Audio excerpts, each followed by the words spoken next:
Hi friends, ഏവർക്കും the C A അനലിസ്റ്റിൻ്റെ മറ്റൊരു YouTube സെഷനിലേക്ക് ഹൃദ്യമായ ഹാർദമായ സ്വാഗതം. നമ്മുടെ ക്ലാസ്സുകൾ നമ്മളൊരു ക്ലാസ് കഴിഞ്ഞു, പത്മ അവാർഡ് കഴിഞ്ഞു. നമ്മുടെ രണ്ടാമത്തെ ക്ലാസ് ആണത്. നമ്മുടെ ഈ ഒരു സെഷനിൽ നമ്മളിന്ന് ഡിസ്കസ് ചെയ്യാനായിട്ട് പോകുന്നത് 2026 ഏറ്റവും സുപ്രധാനമായിട്ടുള്ള കണ്ടന്റിലൊന്നായിട്ടുള്ള വെനസ്വേല അറ്റാക്കാണ്. അമേരിക്ക വെനസ്വേലയെ ആക്രമിച്ചതിൻ്റെ ഭരണാധികാരിയെ കീഴ്പ്പെടുത്തി നാട്ടിൽ അമേരിക്കയിലേക്ക് കൊണ്ടുപോയ ആ ഒരു സംഭവമാണ് നമ്മളിന്ന് ഡിസ്കസ് ചെയ്യാനായിട്ട് പോകുന്നത്.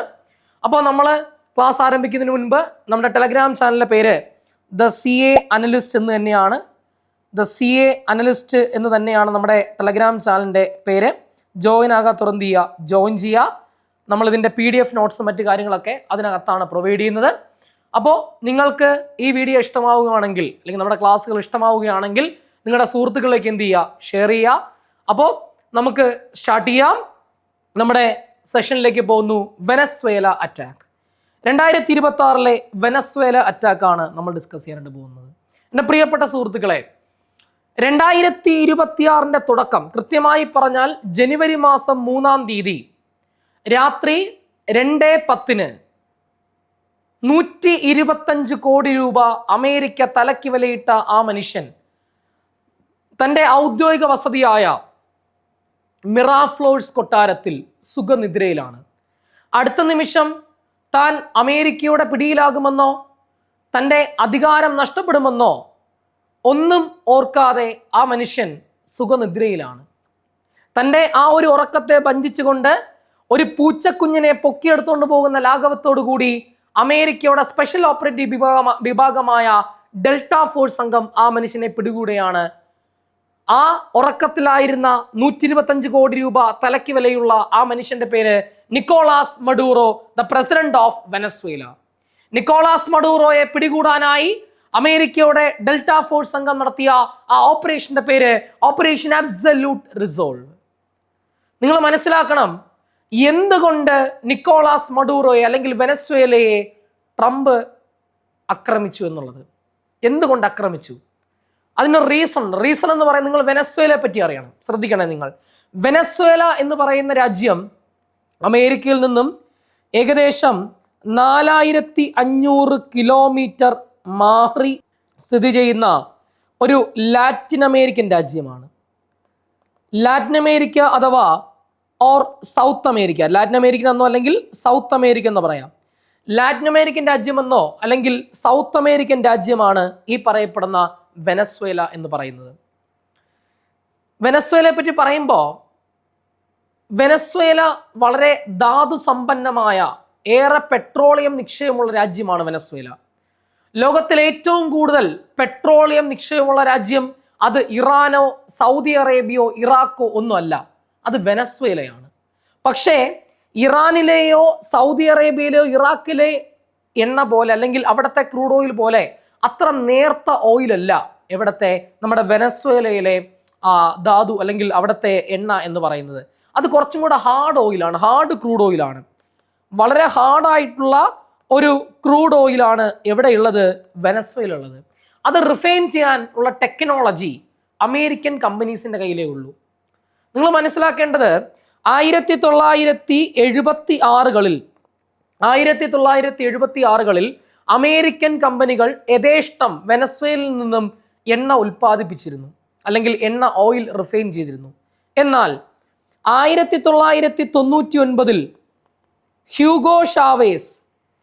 ഹ്യൂഗോ ഷാവേസ് വെനസ്വേലയിൽ ഭരണത്തിലേറിയപ്പോൾ, അല്ലേ, 1999 ഹ്യൂഗോ ഷാവേസ് വെനസ്വേല അധികാരത്തിലേറിയപ്പോൾ, നമുക്കറിയാം ഹ്യൂഗോ ഷാവേസ് ഒരു ഇടതുപക്ഷ ഭരണാധികാരിയാണ്, സാമ്രാജ്യ വിരുദ്ധ പോരാളി കൂടിയാണ്. അദ്ദേഹം 99 അധികാരത്തിലേറിയപ്പോൾ ഈ പറയുന്ന അമേരിക്കൻ കമ്പനികളെ കടക്ക് പുറത്ത് എന്ന് പറഞ്ഞു വിടുകയാണ്. അങ്ങനെ ഹ്യൂഗോ ഷാവേസ് 99 അമേരിക്കൻ കമ്പനികളെ പടിക്ക് പുറത്താക്കിയപ്പോൾ അദ്ദേഹത്തിന്റെ പ്രതീക്ഷ എന്ന് പറയുന്നത് തൻ്റെ ജനങ്ങളെ വെച്ച് തന്നെ തദ്ദേശവൽക്കരണത്തിലൂടെ സ്വന്തമായിട്ട് എന്ത് ചെയ്യാം, എണ്ണ ഉൽപ്പാദിപ്പിച്ച് ആ രാജ്യത്തെ പുഷ്ടിപ്പെടുത്താം എന്നായിരുന്നു അദ്ദേഹത്തിന്റെ വിചാരം. പക്ഷെ ദൗർഭാഗ്യം എന്ന് പറഞ്ഞിട്ട് അദ്ദേഹത്തിന്റെ ഐഡിയ ഓക്കെ ആയിരുന്നു. പക്ഷേ അങ്ങനെ ആ പറയപ്പെടുന്ന ഹാർഡ് ക്രൂഡ് ഓയിൽ റിഫൈൻ ചെയ്യാനുള്ള ടെക്നോളജി ആരുടെ കയ്യിലില്ല? നമ്മുടെ പാവപ്പെട്ട വെനസ്വേലൻ ജനതയുടെ കയ്യിലില്ല. അദ്ദേഹം ഒരു ടീമിനെ ഫോം ചെയ്യുന്നുണ്ട്, പക്ഷെ ആ ടീമിനെ കൊണ്ട് പ്രത്യേകം ഗുണമൊന്നും ഉണ്ടായില്ല. അങ്ങനെ ഓയിൽ റിഫൈൻ ചെയ്യുന്നത് പൊതുവെ കുറയുന്നു വെനസ്വേലയിൽ. അങ്ങനെ ഇരിക്കെ ഇതിനിടയ്ക്ക് അമേരിക്ക പലപ്പോഴായി ഈ പറയുന്ന ഹ്യൂഗോ ഷാവേസിനെ അധികാര പ്രശ്നമാക്കാനുള്ള ശ്രമങ്ങൾ ഒരു സൈഡിൽ കൂടെ നടത്തുകയാണ്. ഇതെല്ലാം വെനസ്വേലയിൽ അദ്ദേഹത്തിന് എന്താ പറയുക, ഒരു വലിയൊരു ജനകീയ ഒരു ഹീറോയിക് പരിവേഷം ജനങ്ങൾ നമ്മുടെ ഹ്യൂഗോ ഷാവേസിന് നൽകുന്നുണ്ട്. അങ്ങനെ 2013 ആഗോള മാന്ദ്യമൊക്കെ കാരണം ക്രൂഡ് ഓയിലിന്റെ വില ഇടിയുകയും $100 ആയിരുന്ന ക്രൂഡ് ഓയിലിന്റെ വില $30 കുറയുകയും അതെല്ലാം തന്നെ ആഗോള രീതിയിൽ വെനസ്വേലയെ വലിയ രീതിയിൽ ബാധിക്കുകയാണ്. അങ്ങനെ ധാതു സമ്പന്നമായ രാജ്യം തകർച്ചയിലേക്ക് പോവുകയാണ്. 2013 ഹ്യൂഗോ ഷാവേസ് മരണപ്പെടുന്നു. ഹ്യൂഗോ ഷാവേസ് മരണപ്പെട്ടു. അതിനുശേഷം 2013 അതേ വർഷം തന്നെ അദ്ദേഹത്തിന്റെ പിൻഗാമിയായി നിക്കോളാസ് മഡൂറോ ഭരണത്തിലേറിയെങ്കിലും അമേരിക്കയോടുള്ള സമീപനത്തിൽ വലിയ മാറ്റമൊന്നും ഉണ്ടായില്ല. പക്ഷേ ഇവിടെ ഒരു വ്യത്യാസം ഉണ്ടായത് 2013 ആ രാജ്യം ഒരു ദരിദ്ര രാജ്യമായി മാറി. നിങ്ങൾ മനസ്സിലാക്കേണ്ടത്, വിഭവശേഷി ഏറെ ഉണ്ടായിട്ടും ടെക്നോളജിയുടെ അഭാവം ആ രാജ്യത്തെ ഒരു ദരിദ്ര രാജ്യമാക്കി മാറ്റുന്നു. രാജ്യത്തെ ആകെ ജനസംഖ്യയുടെ 80% പേരും പട്ടിണിയിലാണ്. 80% പേരും പട്ടിണിയിലാണ്. അങ്ങനെ പിന്നെ വേറൊരു കേസ് ഇവിടെ പറയുന്നത്, നിക്കോളാസ് മഡൂറോയ്ക്ക് നമ്മുടെ ഹ്യൂഗോ ഷാവേസിനുണ്ടായിരുന്ന ആ ഒരു ജനകീയ പരിവേഷമൊന്നും ആർക്കില്ല, നമ്മുടെ നിക്കോളാസ് മഡൂറോയ്ക്ക് ഉണ്ടായിരുന്നില്ല. അത് മറ്റൊരു ചരിത്ര സത്യം. അങ്ങനെ 2013 തൊട്ട് അതിൻ്റെ 2015 അടുക്കുമ്പോൾ വീണ്ടും ദാരിദ്ര്യത്തിലേക്ക് ആ രാജ്യം മാറിക്കൊണ്ടിരിക്കുകയാണ്. ഈ ഒരു അവസരം മുതലാക്കുകയാണ് അമേരിക്ക ചെയ്യുന്നത്. അമേരിക്ക നിക്കോളാസ് മഡൂറോയെ പിടികൂടാൻ ഉണ്ടാക്കിയ കാരണമെന്ന് പറയുന്നത്, വെനസ്വേലയിലെ ആളുകൾ അമേരിക്കയിലേക്ക് ലഹരിക്കടത്ത് നടത്തുന്നു. അങ്ങനെ ലഹരിക്കടത്ത് നടത്താൻ നിക്കോളാസ് മഡൂറോയുടെ മൗന അനുമതിയുണ്ട് എന്ന് ആരോപിച്ചുകൊണ്ടാണ് ഇദ്ദേഹത്തെ പിടികൂടുന്നത്. അതിനു മുൻപ് 2025 ഡിസംബർ മാസം ഒരു സംഭവം നടക്കുന്നുണ്ട് വെനസ്വേലയിൽ നിന്നും ഒരു ബോട്ട് അമേരിക്കൻ തീരത്തേക്ക് അടുക്കുന്ന അവസരത്തിൽ, അല്ലെങ്കിൽ അമേരിക്കയുടെ അങ്ങോട്ടേക്ക് ഇത്ര നോട്ടിക്കൽ മൈൽ വെച്ച് ഈ പറയുന്ന അമേരിക്ക ആ ബോട്ടിന് എന്ത് ചെയ്യാണ്, സാധാരണ ഒരു രാജ്യത്തിന്റെ അതിർത്തി കടന്നു കഴിഞ്ഞാൽ അതിനെ വെടിവെച്ചിടാറാണ്, അല്ലെങ്കിൽ അതിനെ പിടികൂടുകയാണ് പതിവ്. പക്ഷേ അമേരിക്ക ചെയ്ത് ആ ബോട്ടിനെ ബോംബിട്ട് തകർക്കുകയാണ്. ഒരു വട്ടം ഓക്കെ, രണ്ടാമത്തെ വട്ടം വീണ്ടും ഒരു ബോട്ടിന് എന്ത് ചെയ്യാണ്, രണ്ടാമതും അമേരിക്ക ബോംബിട്ട് തകർക്കുകയാണ്. അപ്പൊ തന്നെ നിക്കോളാസ് മഡൂറോയ്ക്ക് കാര്യങ്ങൾ ഏകദേശം സെറ്റായിരുന്നു. അദ്ദേഹത്തിനെ പിടികൂടാനുള്ള ശ്രമമാണെന്ന് ഏകദേശം ഉറപ്പായിരുന്നു. അതാണ് പിന്നീട് തങ്ങളുടെ രാജ്യത്തിലേക്ക് ലഹരിക്കടത്ത് നടത്താൻ നിക്കോളാസ് മഡൂറോ കൂട്ടുനിൽക്കുന്നു എന്ന് ആരോപിച്ചുകൊണ്ടാണ് ഈ പറയുന്ന അമേരിക്കൻ ഭരണകൂടം, വിശിഷ്യ ട്രംപിന്റെ ഡെൽറ്റ ഫോഴ്സ് സംഘം നിക്കോളാസ് മഡൂറോയെ അദ്ദേഹത്തിന്റെ ഭാര്യയെയും പിടികൂടുന്നത് എന്ന കാര്യം എന്ത് ചെയ്യുക, അവിടെ ഓർത്തു വെച്ചേക്കുക. അപ്പൊ നിങ്ങൾ മനസ്സിലാക്കേണ്ടത്, അമേരിക്കയുടെ കണ്ണ് അവിടുത്തെ എണ്ണയിലാണെന്ന കാര്യം 100% ഉറപ്പാണ്. അതിന്റെ പകൽ പോലെ വ്യക്തമാണ്. അതിന്റെ ഏറ്റവും ബെസ്റ്റ് എക്സാമ്പിൾ, നിക്കോളാസ് മഡൂറോയെ പിടികൂടിയ ശേഷം അമേരിക്കൻ ഭരണകൂടം പറഞ്ഞത്, ട്രംപ് പറഞ്ഞത്, അവിടുത്തെ അമേരിക്കൻ ഓയിൽ കമ്പനീസിനോട് പറഞ്ഞത്, എത്രയും പെട്ടെന്ന് എങ്ങോട്ട് വിട്ടോ, വെനസ്വേലയിൽ പോയി എണ്ണ തൂക്കിക്കോ എന്നാണ് ട്രംപ് മൗന അനുമതി നൽകിയത്. ഓക്കെ അല്ലേ? നമുക്ക് നോക്കാം Venezuela attack, the operation absolute resolve. Yes, Venezuela അറ്റാക്കിൽ നമുക്കറിയാം, ഞാൻ പറഞ്ഞു കഴിഞ്ഞു, വെനസ്വേല എന്ന് പറയുന്നത് ഒരു ലാറ്റിൻ അമേരിക്കൻ രാജ്യമാണ്, അല്ലെങ്കിൽ ഒരു സൗത്ത് അമേരിക്കൻ രാജ്യമാണ് വെനസ്വേല എന്ന് ഞാൻ പറഞ്ഞു കഴിഞ്ഞു. വെനസ്വേലയുടെ തലസ്ഥാനം, ക്യാപിറ്റൽ എന്നറിയപ്പെടുന്നത് കാരക്കാസ് ആണ്. അവിടുത്തെ ഒഫീഷ്യൽ ലാംഗ്വേജ്, ഔദ്യോഗിക ഭാഷ എന്ന് പറയുന്നത് സ്പാനിഷ് ആണ്. ലോകത്തിലെ ആകെ എണ്ണ സംഭരണത്തിന്റെ 18% 18% രാജ്യം, അത് ഏകദേശം 300 ബില്യൺ ബാരൽ വരും. അത്രയും എണ്ണ സംഭരണമുള്ള രാജ്യമാണ് നമ്മുടെ വെനസ്വേല എന്ന് പറയുന്നത്. അവിടുത്തെ പ്രസിഡന്റാണ് നമ്മുടെ നിക്കോളാസ് മഡൂറോ പ്രതിനിധാനം ചെയ്യുന്ന പൊളിറ്റിക്കൽ പാർട്ടിയുടെ പേര് PSUV അഥവാ United socialist party of Venezuela എന്നാണ്. PSUV അഥവാ United socialist party of Venezuela എന്നാണ് അദ്ദേഹം പ്രദാനം ചെയ്യുന്ന പൊളിറ്റിക്കൽ പാർട്ടിയുടെ പേര്. 2008 ഹ്യൂഗോ ഷാവേസ് രൂപീകരിച്ച രാഷ്ട്രീയ പാർട്ടിയാണ് നമ്മുടെ PSUV എന്ന് പറയുന്നത്. 2013 മുതലാണ് വെനസ്വേലയുടെ പ്രസിഡന്റായിട്ട് നിക്കോളാസ് മഡൂറോ അധികാരം ഏറ്റെടുക്കുന്നത്. അദ്ദേഹത്തിന്റെ ഔദ്യോഗിക വസതി, ഒഫീഷ്യൽ റെസിഡൻസ് എന്നറിയപ്പെടുന്നത് മിറാഫ്ലോഴ്സ് പാലസ്, അല്ലേ? മിറാഫ്ലോഴ്സ് പാലസ് ആണ് അദ്ദേഹത്തിന്റെ ഔദ്യോഗിക വസതി. മിറാഫ്ലോഴ്സ് പാലസ് ആണെന്ന കാര്യം എന്ത് ചെയ്യുക, അവിടെ ഓർത്തു വെച്ചേക്കുക. ഇതാണ് നമ്മുടെ ഹ്യൂഗോ ഷാവേസ് ഇതാണ് നിക്കോളാസ് മഡൂറോ. വളരെ ഇൻസ്പയറിംഗ് ആയിട്ടുള്ള ജേണിയാണ്. വെറും ഒരു ട്രക്ക് ഡ്രൈവറായിട്ട് അദ്ദേഹത്തിന്റെ ജീവിതം ആരംഭിച്ച മനുഷ്യനാണ് നമ്മുടെ നിക്കോളാസ് മഡൂറോ. അവിടെ നിന്ന് ഒരു രാജ്യത്തിന്റെ ഭരണാധികാരിയിലേക്ക് വെച്ച് ഭരണാധികാരി വരെ എത്തി നിൽക്കുന്ന ഉയരം ചെറുതൊന്നുമല്ല. നോക്കാം, അദ്ദേഹത്തിനെ പിടികൂടാനായി അമേരിക്കയുടെ ഡെൽറ്റ ഫോഴ്സ് സംഘം നടത്തിയ ഓപ്പറേഷന്റെ പേര് ഓപ്പറേഷൻ അബ്സല്യൂട്ട് റിസോൾവ്. ചിത്രം നിങ്ങൾക്ക് അവിടെ കാണാം. ദെൻ നിക്കോളാസ് മഡൂറോയും അദ്ദേഹത്തിന്റെ ഭാര്യയും അമേരിക്ക പിടികൂടി, ഡെൽറ്റ ഫോഴ്സ് സംഘം പിടികൂടി കൊണ്ടുവന്ന ചിത്രം. അതിനുശേഷം ട്രംപ്, നിങ്ങളൊന്ന് ആലോചിക്കണേ, ഒരു രാജ്യത്തിന്റെ പ്രസിഡന്റ് മറ്റൊരു രാജ്യത്തെ പ്രസിഡന്റിനെ തൂക്കിയെടുത്തുകൊണ്ട് പോയിട്ട് ഓപ്പണായിട്ട് ഒരു ചലഞ്ച് വെക്കുകയാണ്. എന്താ? ഈ പറയുന്ന നിക്കോളാസ് മഡൂറോയെ ഞങ്ങൾ ഇതാ തൂക്കിയിരിക്കുന്നു എന്ന് പോസ്റ്റ് ചെയ്യാണ്. ഒന്ന് ആലോചിച്ച് നോക്കി. നിങ്ങൾ ഇതിന്റെ ഒരു ആഘാതം അറിയണമെങ്കിൽ ഈ പറയുന്ന നിക്കോളാസ് മഡൂറോയുടെ സ്ഥാനത്ത് നമ്മുടെ നരേന്ദ്രമോദി ഒന്ന് സങ്കല്പിച്ചാൽ മതി. നമ്മുടെ നരേന്ദ്രമോദി ഉറങ്ങിക്കിടക്കുകയാണ്, അപ്പൊ തൂക്കിക്കൊണ്ട് പോകുന്ന ഒരു സീൻ ഒന്ന് ആലോചിച്ച് നോക്ക്. നമുക്ക് സഹിക്കാൻ പറ്റുമോ? ഇതാണ് ഇവിടെ സംഭവിച്ചത്, വെനസ്വേലയിൽ സംഭവിച്ചത്. ഒരു രാജ്യത്തിന്റെ പ്രസിഡന്റിനെ തൂക്കിക്കൊണ്ട് പോവാണ് അമേരിക്ക. അതിനാര് അമേരിക്കക്ക് അധികാരം കൊടുത്തു എന്നാണ് നിങ്ങൾ മനസ്സിലാക്കേണ്ടത്. എൻ്റെ പ്രിയപ്പെട്ട സുഹൃത്തുക്കളെ, നമ്മുടെ വീട്ടിൽ പല പ്രശ്നങ്ങളുണ്ടാവും. ആ പ്രശ്നങ്ങൾ തീർക്കേണ്ട നമ്മളാണ്. വേറൊരാൾ വന്ന് നമ്മുടെ വീട്ടിൽ കയറി ചൊറഞ്ഞാൽ നമ്മൾ വിടുവോ? ഇല്ലല്ലോ. നിങ്ങൾ ആലോചിക്കണം വെനസ്വേലയുടെ നിസ്സഹായ അവസ്ഥ. അങ്ങോട്ട് പോകുമ്പോൾ ഞാൻ പറഞ്ഞു തരാം. അതായത് ഈ പറയുന്ന വെനസ്വേല എന്ന് പറയുന്ന രാജ്യം, എൻ്റെ ഒരു സ്റ്റേറ്റ്മെന്റ് ഇതാണ്: ഏത് അളവുകോലിട്ട് തുലനം ചെയ്ത് നോക്കിയാലും ഒരു രാജ്യത്തിന്റെ പരമാധികാരത്തിലോട്ട് കടന്നു ചെല്ലുന്നത് അത് അമേരിക്ക എന്നല്ല, ഏത് രാഷ്ട്രമായാലും അവർ നീതീകരണം അർഹിക്കുന്നില്ല. ആ കാര്യത്തിൽ ഒരു സംശയം വേണ്ട, ഒരു തർക്കവും വേണ്ട. നോക്കാം നമുക്ക്. നിക്കോളാസ് മഡൂറോയെ പിടികൂടാനായി അമേരിക്കയുടെ സ്പെഷ്യൽ ഓപ്പറേറ്റിംഗ് വിഭാഗമായ ഡെൽറ്റ ഫോഴ്സ് നടത്തിയ ഓപ്പറേഷന്റെ പേര് operation absolute resolve. Operation absolute resolve എന്നാണ്. 2026 ജനുവരി മാസം 3-ാം തീയതിയാണ് ഓപ്പറേഷൻ അബ്സല്യൂട്ട് റിസോൾവ് അരങ്ങേറുന്നത്. ഉടനെ തന്നെ അവിടുത്തെ വൈസ് പ്രസിഡന്റ് പിടിച്ചോണ്ട് പോയല്ലോ, വൈസ് പ്രസിഡന്റ് ആയിരുന്ന ഡെൽസി റോഡ്രിഗസ് വെനസ്വേലയുടെ പ്രസിഡന്റ് സ്ഥാനം ഏറ്റെടുക്കുന്നു. അപ്പൊ നിലവിൽ വെനസ്വേലയുടെ പ്രസിഡന്റ് ആയിരുന്നു വെച്ചാൽ പറഞ്ഞമാരാണ്, അത് ഡെൽസി റോഡ്രിഗസ് ആണ്. ഡെൽസി റോഡ്രിഗസ് ആണെന്ന കാര്യം ഓർക്കുക. വെനസ്വേലയുടെ പ്രതിപക്ഷ നേതാവിനെ നമുക്ക് എല്ലാവർക്കും അറിയാം. കാരണം അവർക്കാണ് 2025 സമാധാനത്തിലുള്ള നൊബേൽ പുരസ്കാരം കിട്ടിയത്. നമുക്ക് എല്ലാവർക്കും അറിയാം, മരിയ കൊറീന മച്ചാഡോ. വെനസ്വേലയുടെ പ്രതിപക്ഷ നേതാവ് ആര് എന്ന് ചോദിച്ചപ്പോഴാണ്, അത് മരിയ കൊറീന മച്ചാഡോയാണ്. അവർ റെപ്രസെന്റ് ചെയ്യുന്ന പൊളിറ്റിക്കൽ പാർട്ടിയുടെ പേര് Vente Venezuela. Very very important, Vente Venezuela. അപ്പൊ അവർ റെപ്രസെന്റ് ചെയ്യുന്ന പൊളിറ്റിക്കൽ പാർട്ടിയുടെ പേര് വെൻഡെ വെനസ്വേല എന്നാണ്. 2025 സമാധാന നൊബേൽ പുരസ്കാര ജേതാവാണ് നമ്മുടെ ഈ പറയപ്പെടുന്ന മരിയ കൊറീന മച്ചാഡോ. നമ്മുടെ ട്രംപ് അണ്ണൻ ഏറെ ആഗ്രഹിച്ച പുരസ്കാരമാണ് സമാധാനത്തുള്ള നൊബേൽ പുരസ്കാരം, അല്ലേ? അത് തട്ടിപ്പറിച്ച വ്യക്തിയാണ് നമ്മുടെ മരിയ കൊറീന മച്ചാഡോ. നിങ്ങൾ മനസ്സിലാക്കേണ്ടത്, ട്രംപ് അങ്ങനെ ഒരുപാട് സങ്കടം പറഞ്ഞു. കാരണം എനിക്ക് കിട്ടേണ്ട പുരസ്കാരമാണ് അവൾ തട്ടിക്കൊണ്ടുപോയത് എന്നായിരുന്നു ട്രംപിന്റെ നിലപാട്. ട്രംപ് പുരസ്കാരം നിർണ്ണയിക്കുന്നതിന്റെ തലേന്ന് പോലും ട്രംപ് പറഞ്ഞത്, സമാധാനത്തുള്ള നൊബേൽ പുരസ്കാരം നേടാൻ തന്നെക്കാൾ അർഹനായ മറ്റൊരാളില്ല എന്നായിരുന്നു ആരുടെ നിലപാട്? ട്രംപിന്റെ നിലപാടെന്ന് പറയുന്നത്. എൻ്റെ പ്രിയപ്പെട്ട സുഹൃത്തുക്കളെ, അങ്ങനെ ട്രംപിന്റെ കരച്ചിൽ സഹിക്കുക വയ്യാതെ 2026 ഫിഫ അവരുടെ പ്രഥമ സമാധാന പുരസ്കാരം, ഫിഫയുടെ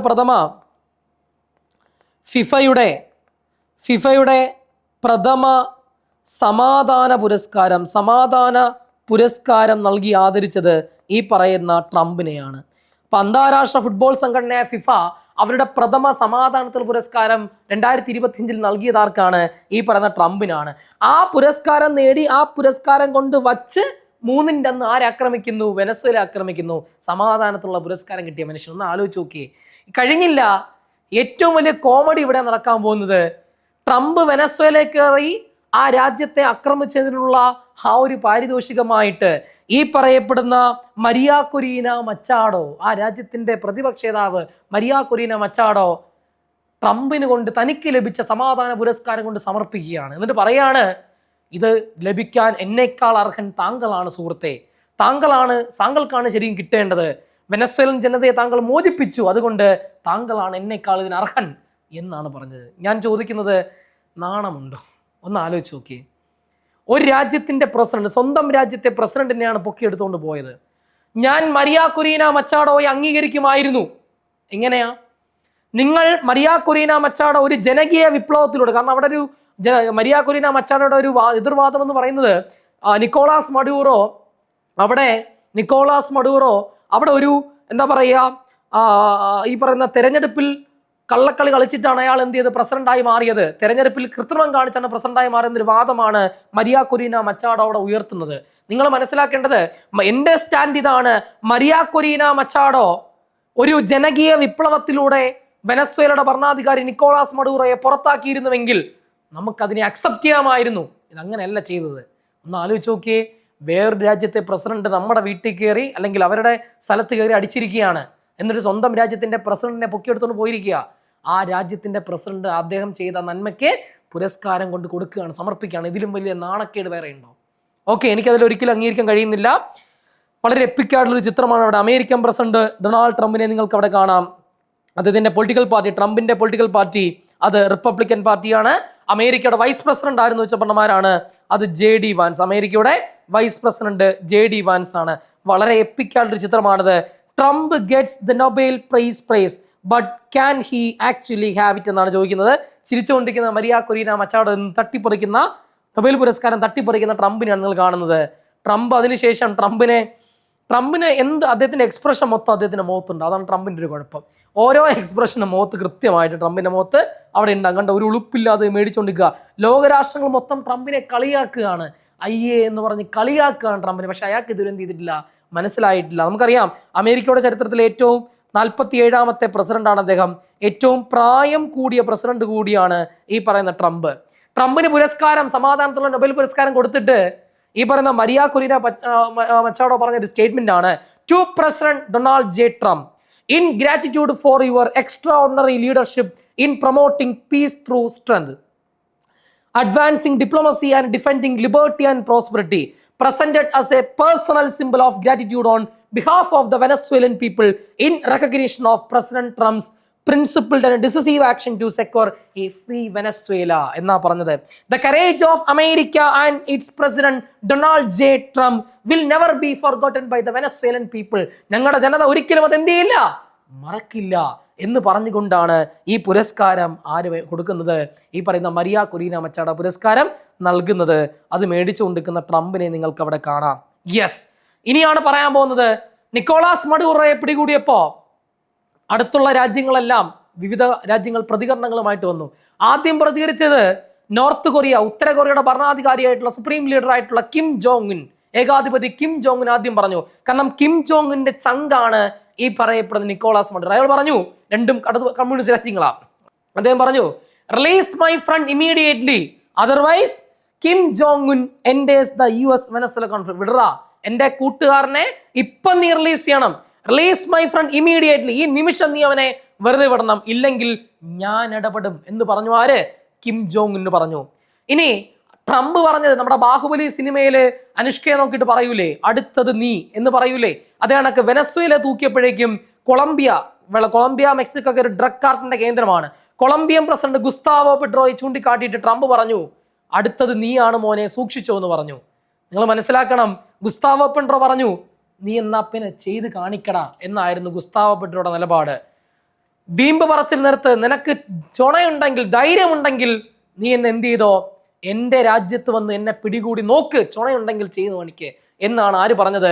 ഗുസ്താവോ പെട്രോ പറഞ്ഞത്. Stop slandering me mister Trump, Colombian president slams Trump's threat after Maduro's capture. നിന്റെ വെല്ലുവിളിയൊക്കെ അങ്ങ് വീട്ടിൽ കൊണ്ട് വെച്ചാൽ മതി, എന്നോട് എടുക്കാൻ നിൽക്കണ്ട എന്നാണ് ആര് പറഞ്ഞത്? ഈ പറയപ്പെടുന്ന കൊളംബിയൻ പ്രസിഡന്റ് ഗുസ്താവോ പെട്രോ പറഞ്ഞത്. ദെൻ മെക്സിക്കോ ഭരിക്കുന്ന ഒരു വനിതയാണ്, അവരുടെ പേര് ക്ലോഡിയ ഷീൻബം എന്നാണ്. ക്ലോഡിയ ഷീൻ പറഞ്ഞു, എത്രയും പെട്ടെന്ന് എന്ത് ചെയ്യണം, ഈ പറയപ്പെടുന്ന ഐക്യരാഷ്ട്രസഭ വിളിച്ചു ചേർക്കണമെന്നാണ് പറഞ്ഞത്. Mexican president Claudia Sheinbaum calls on the United Nation to step in to stop Trump. ട്രംപിനെ പിടിച്ചു കെട്ടാൻ ഐക്യരാഷ്ട്രസഭയോട് ഇടപെടാനായിട്ടാണ് ക്ലോഡിയ ഷീൻബം പറയുന്നത്. എൻ്റെ പ്രിയപ്പെട്ട സുഹൃത്തുക്കളെ, നമ്മളിവിടെ മനസ്സിലാക്കേണ്ടത്, ഈ പറയുന്ന രാജ്യത്തെ ഭരണാധികാരികളെ നമ്മൾ മനസ്സിലാക്കണം. കൊളംബിയയുടെ പ്രസിഡന്റ് നമ്മൾ പറഞ്ഞു കഴിഞ്ഞു, Gustavo Petro. Mexican president Claudia Sheinbaum. President of ക്യൂബയെ പറ്റി പറയാൻ കാരണം, അമേരിക്കയിൽ നിന്ന് ഒരു 150 കിലോമീറ്റർ മാറി ചെയ്യുന്ന രാജ്യമാണ് ക്യൂബ. ക്യൂബയിലേക്ക് അമേരിക്കയ്ക്ക് ഒരു കണ്ണ് പണ്ടേ ഉണ്ട്. അമേരിക്കയുടെ കണ്ണ് പണ്ടേ ക്യൂബയിലുണ്ട്. കാരണം അത് പഴയ ഭരണാധികാരിയായ ഫിഡൽ കാസ്ട്രോയോടുള്ള അദ്ദേഹത്തിന്റെ വൈരാഗ്യമാണ്. കാരണം ഇപ്പോഴേ എല്ലാവരും നിക്കോളാസ് മഡൂറോയെ പിടികൂടിയപ്പോൾ എല്ലാവരും പറയുന്നത് നമ്മുടെ ക്യൂബൻ ഭരണാധികാരി ആയിരുന്ന ഫിഡൽ കാസ്ട്രോയെ പറ്റിയിട്ടുണ്ട്. കാരണം അമേരിക്കയുടെ മൂക്കും തുമ്പത്തുള്ള രാജ്യമാണ് ക്യൂബ. അവിടെ ഇരുന്നു കൊണ്ട് അമേരിക്കയെ വെല്ലുവിളിച്ച 150 കിലോമീറ്റർ മാറി നിന്നുകൊണ്ട് അമേരിക്കയെ വെല്ലുവിളിച്ച മനുഷ്യനാണ് ഈ പറയുന്ന നമ്മുടെ ക്യൂബൻ ഭരണാധികാരി ഫിഡൽ കാസ്ട്രോ. അമേരിക്ക ഏകദേശം 600-ൽ പരം ആക്രമണങ്ങൾ അദ്ദേഹത്തിനെതിരെ, വധശ്രമങ്ങൾ അദ്ദേഹത്തിനെതിരെ നടത്തിയിട്ടുണ്ട് എന്നാണ് കണക്ക്. അപ്പോൾ ഈ സമയത്ത് അദ്ദേഹത്തെ കൂടി എന്ത് ചെയ്യാണ് ലോകരാഷ്ട്രങ്ങൾ സ്മരിച്ചു. ഇനി ക്യൂബൻ പ്രസിഡന്റ് നിലവിൽ മിക്കായൽ ഡയാസ് കാനലാണ്. പ്രൈം മിനിസ്റ്റർ ഓഫ് ഇസ്രായേൽ, ഇസ്രായേലും അമേരിക്കൻ ചങ്ക്സ് ആണ് അല്ലേ. അപ്പൊ ഇസ്രായേലിന്റെ പ്രധാനമന്ത്രി ആര് എന്ന് ചോദിച്ചപ്പോഴാണ് അത് ബെഞ്ചമിൻ നെതന്യാഹു ആണ്. ആ ബെഞ്ചമിൻ നെതന്യാഹു പ്രതിനിധാനം ചെയ്യുന്ന പൊളിറ്റിക്കൽ പാർട്ടി PS ചോദിച്ചിട്ടുണ്ട്, ലിക്വിഡ് പാർട്ടി അല്ലേ. ആ ബെഞ്ചമിൻ നെതന്യാഹു പ്രതിനിധാനം ചെയ്ത പൊളിറ്റിക്കൽ പാർട്ടിയുടെ പേര് ലിക്വിഡ് പാർട്ടി എന്നാണ്. Then the supreme leader of north Korea, north കൊറിയയുടെ ഏകാധിപതി പരമാധികാരി എന്നറിയപ്പെടുന്നത് കിം ജോങ് ഉൻ ആണ്. കിം ജോങ് ഉൻ ആണ്. ദെൻ ഡെൻമാർക്കിനെ പറ്റി പറയാൻ കാരണം ഇപ്പോൾ ട്രംപ് ഗ്രീൻലാൻഡിനെ ലക്ഷ്യമാക്കിയിട്ടുണ്ട്. ഗ്രീൻലാൻഡ് ട്രംപ് പിടിച്ചടക്കും എന്നൊക്കെയാണ് ഇപ്പോൾ പറഞ്ഞുകൊണ്ടിരിക്കുന്നത്. കേൾക്കണേ നിങ്ങൾ. അപ്പോൾ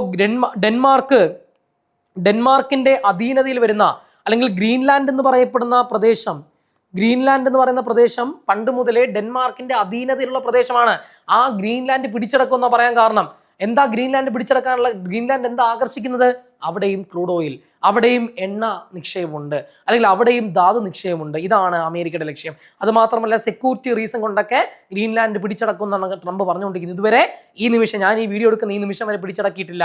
അടുത്തിടെ ഒരു ട്രോൾ ഞാൻ കണ്ടു. ഒരു പെൺകുട്ടി പറയാണ്, ഈശ്വര എൻ്റെ സ്കിൻ ഓയിലി ആണല്ലോ, അങ്ങനെയാണെങ്കിൽ ട്രംപ് തെറിഞ്ഞാൽ ഇത് എന്നെ പൊക്കിക്കൊണ്ട് പോകുമല്ലോ എന്ന് പറഞ്ഞിട്ട് ആലങ്കാരികമായ ഒരു ട്രോൾ ഞാൻ എന്ത് ചെയ്തു അടുത്തിടെ കാണാനിടയായി. അപ്പൊ ശ്രദ്ധിച്ചോ, ഈ പറയുന്ന ഡെൻമാർക്കിന്റെ ഭരണാധികാരി നമ്മൾ അറിയണം, prime minister of Denmark Mette Frederiksen. അപ്പൊ ഡെൻമാർക്കിന്റെ പ്രധാനമന്ത്രി ആരെന്ന് വെച്ചപ്പോൾ ആരാണ്? അത് മെറ്റെ ഫ്രെഡറിക്സൺ ആണ്. മെറ്റെ ഫ്രെഡറിക്സൺ ആണെന്ന കാര്യം എന്ത് ചെയ്യുക, അവിടെ ഓർത്ത് വെച്ചേക്കുക. ഓക്കെ അല്ലേ എൻ്റെ പ്രിയപ്പെട്ട സുഹൃത്തുക്കളെ? നമ്മൾ ഇത്രയും നേരം ഡിസ്കസ് ചെയ്തത് വെനസ്വേല അറ്റാക്കാണ്. വെനസ്വേല അറ്റാക്കുമായി ബന്ധപ്പെട്ട കാര്യങ്ങളാണ് ഈ നിമിഷം വരെ നമ്മൾ പറഞ്ഞു വെച്ചത്. അപ്പോൾ പറഞ്ഞ കാര്യങ്ങളെല്ലാം എല്ലാവർക്കും വ്യക്തമായി കിട്ടിയെന്ന് പ്രതീക്ഷിക്കുന്നു. ഞാൻ പറഞ്ഞതുപോലെ നോട്ട്സ് ദ CA അനലിസ്റ്റ് എന്ന ടെലഗ്രാം ചാനലുണ്ട്. നിങ്ങൾക്ക് ഈ ക്ലാസ് ഇഷ്ടപ്പെട്ടുവെങ്കിൽ നിങ്ങൾക്ക് എന്ത് ചെയ്യാം, സബ്സ്ക്രൈബ് ചെയ്യുക, നിങ്ങളുടെ സുഹൃത്തുക്കളിലേക്ക് ഷെയർ ചെയ്യുക, ടെലഗ്രാം ചാനൽ ജോയിൻ ചെയ്യുക. മറ്റൊരു സെഷനുമായി നമുക്ക് കണ്ടുമുട്ടുമ്പോഴേക്കും താങ്ക് യു വെരി മച്ച്.